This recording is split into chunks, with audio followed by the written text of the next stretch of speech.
Yop tout le monde, alors aujourd'hui on va parler d'un truc qui me dérange un tout petit peu dans le milieu musical ou même guitaristique, c'est tout simplement les classements. En gros, trier des œuvres musicales, des solos ou même des guitaristes par ordre du meilleur ou au moins bon, etc. Et c'est quelque chose que j'ai un tout petit peu de mal parce que je me suis toujours demandé comment on pouvait bien trier, classer une œuvre musicale, une œuvre artistique. C'est un petit peu bizarre, c'est un truc que je comprends pas très bien. Et effectivement, je suis tombé sur le classement des meilleurs riffs de guitare. Alors déjà, qu'est-ce qui arrive dans le milieu musical? C'est tout simplement une combinaison de plusieurs notes, assez simple en règle générale, et assez court aussi, en général 2, 4, voire un petit peu plus de mesures, qui va surtout rester en tête, qui va tout de suite matcher, qui va proposer quelque chose de catchy. Par exemple ça...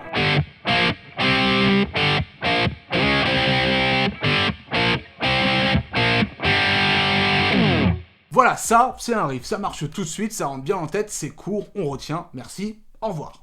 Et donc du coup, on va découvrir ce classement ensemble, on va analyser un petit peu ce qu'il propose, et ça va nous amener vers une problématique actuelle qui est, est-ce que les riffs existent toujours? Est-ce qu'on peut toujours composer des riffs? Est-ce qu'on s'est pas épuisé à force? Et évidemment, est-ce que ce classement est totalement justifié et réaliste? Et pour ça, justement, petit test pour vous, dans les commentaires, mettez-moi, allez, votre top 3 des plus grands riffs de guitare pour vous. Et ce top 3 que vous allez me donner va être très représentatif, en fait, de la conclusion de cette vidéo, qui est bien, en fait, je pense que le classement...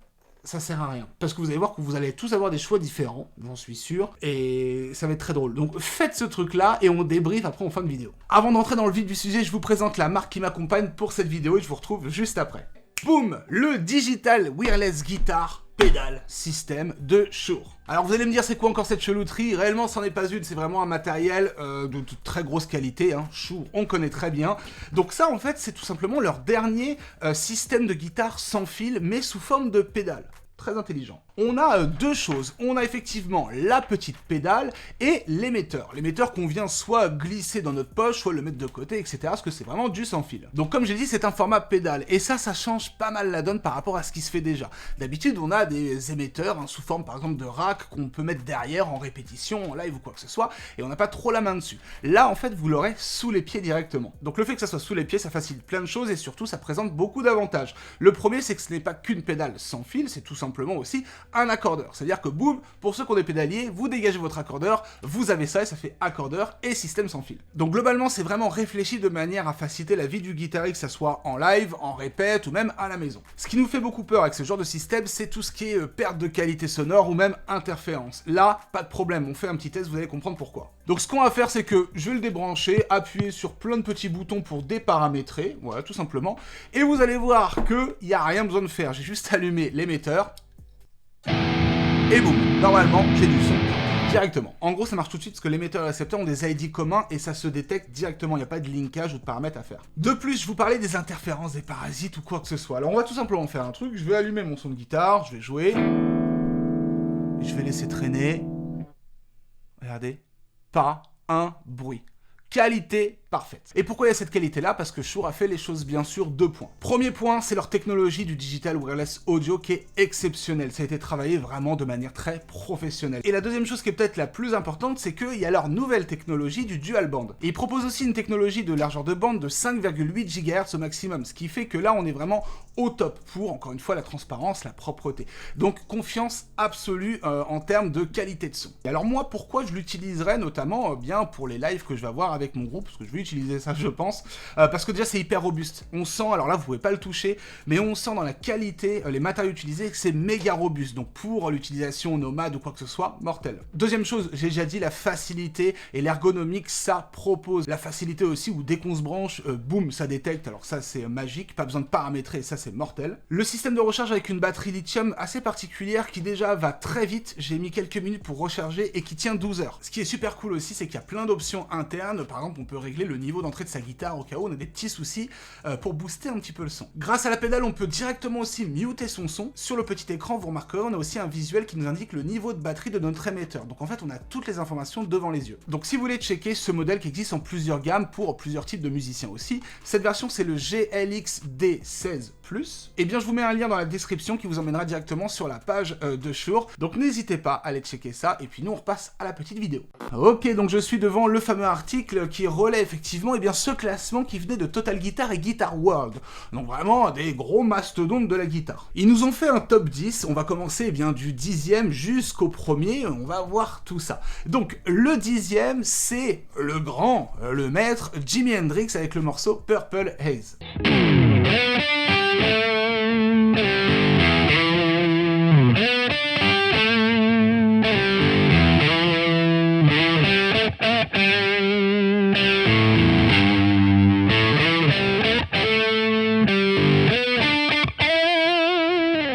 Ok, donc ce riff composé à la fin des années 60, c'est vrai que si on remet dans le contexte, waouh, c'était un délire. Bon, Jimi Hendrix, on sait très bien, le gars a explosé le game dans les années 60, etc. Alors pour moi, ce riff-là, ouais, il est cool, il marche bien. Après, de là à le mettre dans le meilleur classement du monde, je ne sais pas, parce que si on me propose Hendrix et si on doit choisir un riff, en tout cas si je dois choisir un riff d'Hendrix, peut-être pas que je prendrais celui-là. Bon, je peux penser à Hey Joe, ou alors The Rain Cries Mary, qui est complètement dingue pour moi, mais peut-être moins grand public. Et est-ce que là, ce classement est fait en fonction des riffs grand public?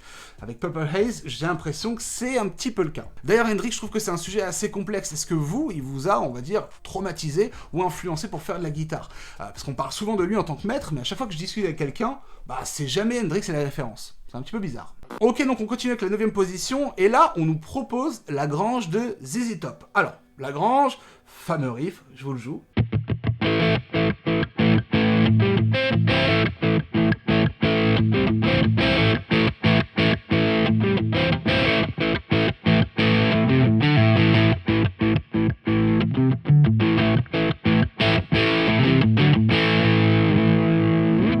Oui, bon d'accord, ça marche carrément bien, et je pense pour toutes les générations au monde, ce riff-là marche. On sait pas pourquoi, c'est de la magie musicale. Par contre, en fait, effectivement, il paraît très très simple. Quand on l'écoute comme ça, on se dit... Ok, ça a l'air simple, même un débutant pourrait se dire « j'ai envie de le jouer tout de suite ». La vérité, c'est que dans la pratique, il n'est pas du tout si simple que ça au niveau du positionnement rythmique, au niveau de la propreté à avoir, et des petits effets aussi à avoir dans ce riff. Pourquoi il est dans le classement? Pourquoi il marche bien? Parce qu'il y a toute une identité qu'on peut appeler effectivement une identité très blues rock, donc si on met dans le contexte de l'époque, c'est parfait, mais aussi très rythmique. On a tout de suite envie de danser sur ce truc-là. Donc à retenir, un riff n'est pas que quelque chose de mélodique. Il faut que la rythmique soit complètement adaptée. Je pense qu'il a effectivement sa place dans n'importe quel classement au monde. Après, encore une fois, le meilleur riff du monde, je sais pas. En parlant de riff rythmique qui marche plutôt bien, bon là on était dans du blues, rock, etc.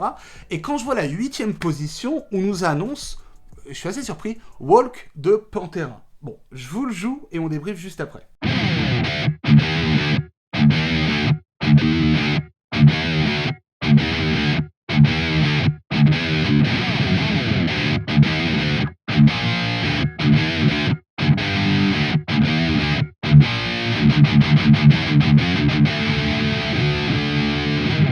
Ok, bon, quand je vous le joue comme ça, je trouve, je ne sais pas vous, qu'il y a énormément moins d'impact que l'original. Parce que là, le riff, tout seul, je trouve qu'il est vachement pauvre, entre guillemets. Attention à ce que je dis, d'accord, hein. J'adore ce riff, j'adore le jouer, c'est pas le problème.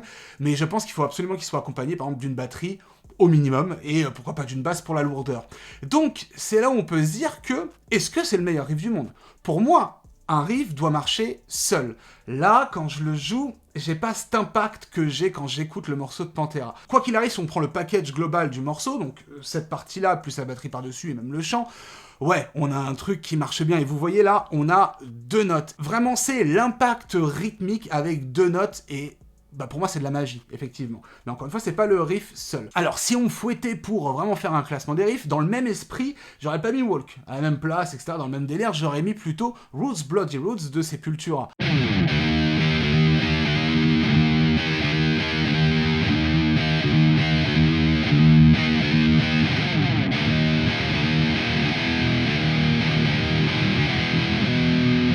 Ah, j'aime bien. J'aime beaucoup, ça me rappelle un petit peu mon adolescence complètement rebelle. Ok, on remonte le classement et on redescend en arrière dans les années. Ce qui est aussi une problématique dont on va parler un petit peu après. Mais on retrouve en 7ème position le morceau Iron Man de Black Sabbath.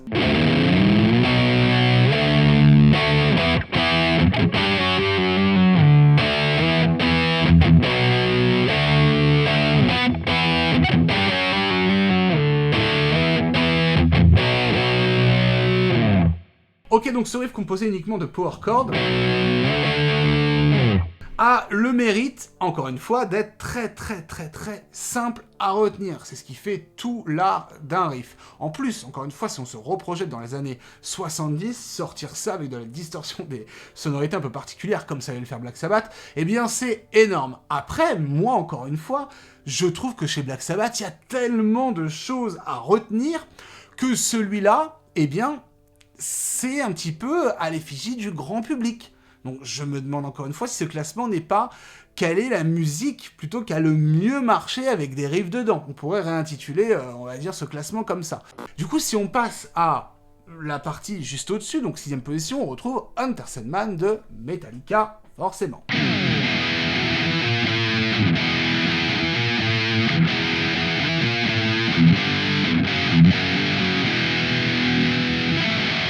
Bon, j'adore Metallica, vous le savez.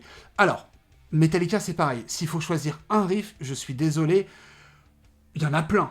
Et là, encore une fois, on se rend compte que le classement, je trouve, est biaisé, parce que Enter Sandman, ça a été l'un des tubes le plus écoutés de chez Metallica. Vraiment, je sais pas, c'est peut-être le morceau que vraiment le très grand public connaît presque forcément avec Nothing Else Matters, je pense, de Metallica.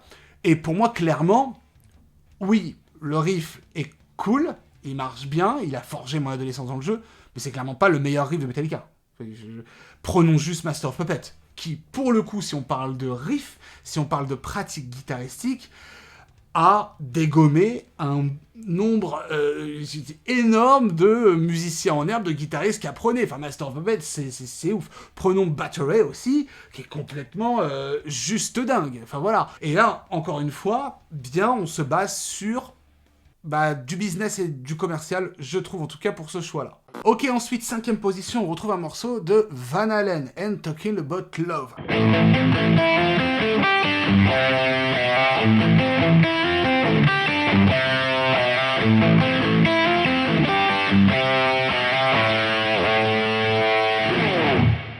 C'est vrai que si on remet pour le coup dans le contexte, en plus du son qu'il utilisait, des effets, de son style de jeu, enfin tout, on peut dire qu'il a à la fois révolutionné un petit peu bien plein de choses, Van Halen quoi qu'il arrive, mais que ce riff est totalement justifié dans les meilleurs riffs. Oui, d'accord. Bon, là, j'ai parlé de classement parce que c'est Van Halen, quoi. Et ce qui est intéressant avec ce riff, c'est qu'il utilise bien des positions d'accords. Comme quoi, un riff peut être aussi une suite d'accords. Alors, il y en a d'autres, on va justement en reparler. Rythmique, suite de notes, accords.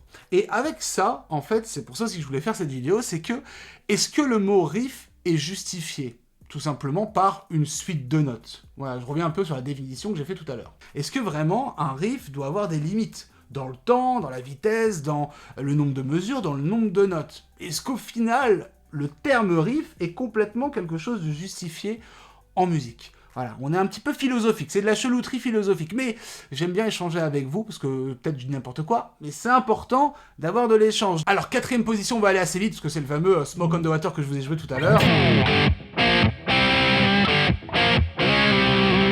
Bon, oui, d'accord, oui. C'est peut-être le classique. Pourquoi c'est le classique? Parce que c'est quasiment, alors, entre plein de guillemets, mais c'est quasiment le premier truc qu'on apprend souvent. Alors, j'aimerais bien savoir aussi les générations actuelles, qu'est-ce qu'ils apprennent comme premier morceau. Souvent, il y avait Come As You Are de Nirvana, on va reparler parce qu'il n'est pas du tout dans le classement, je trouve ça bizarre, si on met Smoke on the Water, et il y a Smoke on the Water. Mais effectivement, Smoke on the Water, pourquoi il est si magique? Je me le demanderai toujours. Est-ce que c'est pas l'effet, justement, que tout le monde le joue, donc tout le monde l'entend, donc tout le monde s'habitue, parce qu'en plus il est simple, et tout le monde le joue parce qu'on apprend souvent ça dès le départ. Très simple, il y a très peu de notes, les positions sont super cool. Mais voilà, moi c'est un mystère ce morceau. C'est un petit peu comme le morceau Stairway to Heaven de Led Zeppelin. Pourquoi en fait est-il si fou? Alors oui, il est joli, mais je sais pas si on met en face Shape of My Heart de Sting, je trouve que Shape of My Heart est bien au-dessus de Stairway to Heaven. Donc pourquoi? C'est la question. 3ème position, il le fallait bien, AC/DC, Back in Black.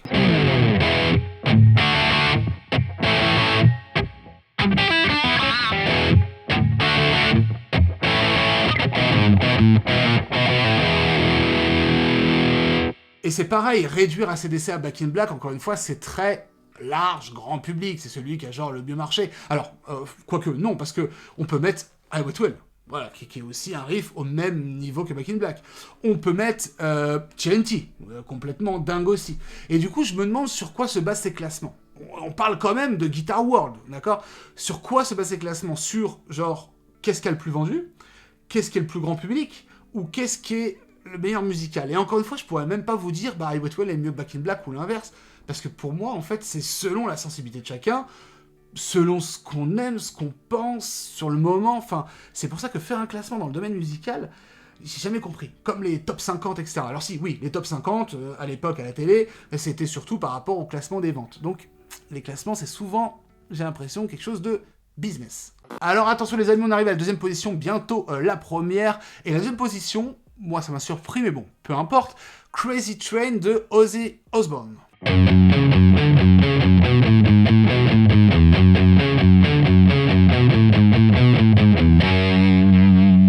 Je vais pas dire que le riff n'est pas bien, je vais pas dire que Ozzy Osbourne c'est pas cool, au contraire, c'est super top. Par contre, le mettre, genre, ouf dans le classement, ou genre considérer que c'est un truc dingue, pour moi, encore une fois, non. Enfin, je veux dire, c'est plus un exercice, en fait, c'est plus un déliateur, le truc, qui sonne bien. Je comprends pas le classement, parce que tu mets Crazy Train, genre, avant le Van Halen, non. Clairement, je comprends pas. Tu le mets avant Purple Haze, par exemple, pareil, je comprends pas. Celui-là, non. Et en fait, il y a tellement de riffs qui existent dans ce principe-là, que aucun ne sont meilleurs que les autres, quoi. À la limite, il m'aurait mis... allez, Sweet Dream de la reprise de Marilyn Manson. Ça aurait été ouf, parce que celui-là, pour le coup, il est vénère. Et il est dans le même esprit.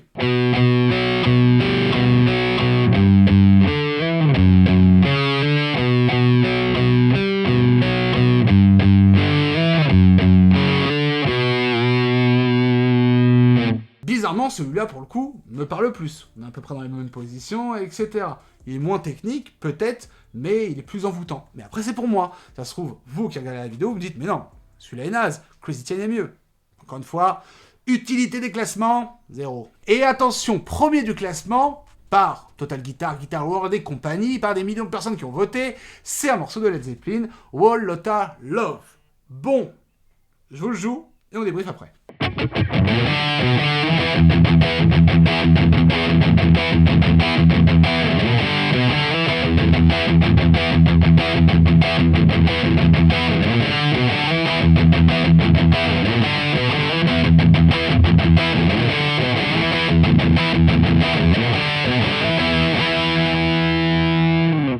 Ok, super sympa à jouer, pas de problème. Ok, apparu aussi dans plusieurs films. C'est dans lesquels déjà? C'est pas dans Fight Club? Et même Matrix? Non, je sais plus, je dis peut-être des bêtises. Dites-moi en commentaire, je crois que dans Fight Club, il y est. Bref, très large public. Il a illustré aussi beaucoup de pubs, je crois. Alors après, pour moi, est-ce que c'est le meilleur de Led Zepp? Franchement, il marche bien, il est ultra plaisant à jouer, ça c'est une certitude. Mais par contre, à côté, Black Dog. Black Dog de Led Zepp, je trouve qu'en termes de riff, il a carrément sa place. Et même, si on va à l'extrême, Stairway to Heaven. Peut-être un peu long, mais comme on l'a vu tout à l'heure, est-ce qu'un riff est réellement synonyme de non-longueur, voilà, en termes musical, en termes de mesure. Et un autre qui est complètement fou de Led Zepp, c'est Kashmir. Celui-là, Kashmir, enfin je veux dire, il est forcément presque au même niveau que ça, et encore une fois, ça dépend de certaines personnes. C'est pour ça que là, pour le coup, bon, premier choix, moi je le comprends pas. Il est sympa, il est cool. Maintenant, est-ce que c'est le best? Si on choisit Led Zeppelin, il y avait autre chose. Donc, on arrive à une résultante que je pense que vous aussi, vous avez votre choix. Ce classement-là, est-il représentatif de la vérité? Non. Votre classement, il est personnel. Est-il représentatif de la vérité? Non. Le mien, il est aussi personnel. Est-il représentatif de la vérité? Non non plus. C'est pour ça que j'arrive à un point qui est, est-ce que vraiment, il faut continuer de faire des classements parce que j'en vois popper de partout. Meilleur chanteur, meilleur guitariste, meilleur solo, meilleure musique de rock, meilleure musique de métal, meilleur truc. Et c'est vrai que je trouve que la sphère guitaristique, on est vachement porté sur les classements. Qui sera le plus rapide en solo, qui aura fait le meilleur solo du monde, qui a fait la musique la plus douce, violente, enfin je sais pas, quel est le meilleur guitariste, enfin, il y a toujours des classements qui ressortent en guitare. Et je comprends pas. Donc, ma question, pourquoi? Alors maintenant, on en vient au sujet piquant de la vidéo, c'est-à-dire, est-ce que les riffs existent toujours? Pourquoi je pose cette question? C'est parce qu'on vient de le voir là dans ce classement, on n'a que des choses... Alors le truc le plus moderne était peut-être Walk de Pantera, dans les années 90, quelque chose comme ça. Mais tout le reste, c'est 60, 70, 80. On n'aurait pas pu nous sortir un riff des années 2000, ou 2010, ou 2020. Donc la question est plus ou moins complexe, puisque est-ce que c'est parce que les riffs existent toujours? Moi, j'y crois que oui. Est-ce que c'est plutôt parce qu'on porte plus du tout attention à ce qui se fait actuellement en termes de riffs? Mais j'ai l'impression que riff ne veut plus rien dire, en fait, à la fin de cette vidéo. Mais est-ce que, voilà, on porte toujours attention à l'existence des riffs dans les nouveaux morceaux? Est-ce que, réellement, le riff n'est pas dépassé? Est-ce que le mot riff a toujours une définition? Bon, c'est vachement lointain, là, hein. J'étais pas prévu pour ça. Ce que je veux dire, c'est que où est passé le morceau Goat de Polyphia, qui est un riff qui a révolutionné quand même la sphère guitaristique ces dernières années? Où sont passés les riffs, par exemple, des derniers albums de Gojira, que quand même, en termes de riffs, ça va. Où sont passés les riffs de Slipknot, dans les années 2000, Before I Forget par exemple? Où sont passés les riffs de Linkin Park, qui ont quand même défoncé la tête de plusieurs guitaristes où on voulait jouer avec sa PRS comme lui, simple et efficace. Tu prends Faint ou même Point of Authority, c'est des morceaux qui envoient le pâté. Où sont les riffs de Sum 41? Fat Lip, Into Deep, tout ça. Et j'ai l'impression, parce que j'ai regardé d'autres classements, que c'est toujours pareil. 60, 70, 80. Comme si les guitaristes, en fait, étaient toujours forgés sur ces éléments à l'ancienne. Donc moi, j'ai un problème avec ça, c'est qu'on met toujours l'aspect guitaristique dans le old school. J'adore. J'aime bien jouer, ça révèle plein de choses, je m'amuse. Mais il n'y a pas que ça. Et c'est exactement, malheureusement, ce que ce classement et ce que tous les classements révèlent. Allez sur d'autres classements, vous verrez. Si vous tapez les meilleurs solos, vous allez tomber forcément sur, encore une fois, du Led Zepp, David Gilmour, hein, Pink Floyd. Vous allez tomber sur, pourquoi pas, des morceaux un peu des Stones, des choses comme ça. Mais jamais on va voir plus loin. Et c'est pour ça que je trouve qu'avec le temps, on met moins d'impact sur la valeur musicale des groupes actuels. Bref, on est fini. Si vous voulez apprendre à jouer, non pas des riffs, mais de la guitare, en fait, et si vous voulez aussi apprendre à composer, apprendre à créer, ou apprendre à aller plus loin, ou même reprendre la guitare, et si vous êtes totalement débutant, n'oubliez pas que vous avez mes méthodes sur lachausseur.com. Il y a plein de méthodes, mais deux grosses méthodes principales, la métal et la polyvalente, pour tout le monde et tous les niveaux. Et ensuite, il y a plusieurs méthodes, comme la méthode solo et shred, la méthode aussi improvisation qui peut être très intéressant pour aller aux antipodes des riffs, et aussi une méthode MAO pour apprendre à s'enregistrer, à composer et compagnie. Donc ça se retrouve sur ma plateforme La Chelousphère, et c'est toute une communauté avec des réseaux en commun où je viens vous aider, je fais des lives, etc. En parallèle de ça, aujourd'hui j'ai utilisé ma simulation d'ampli Blob Audio, le Fat Blob, où il y a des sons, bien vous l'avez vu, vintage ou même moderne, etc. Et ça c'est sur blobaudio.com si vous voulez avoir une solution de facilité, genre vous branchez, boum, on clique 2-3 fois et on a du son direct. Pour la maison c'est mortel, pour la répète ou même pour le live, pour les débutants et les professionnels. Bref, la chelouterie n'est jamais finie. Merci à tous d'avoir suivi cette vidéo. À très bientôt, ciao.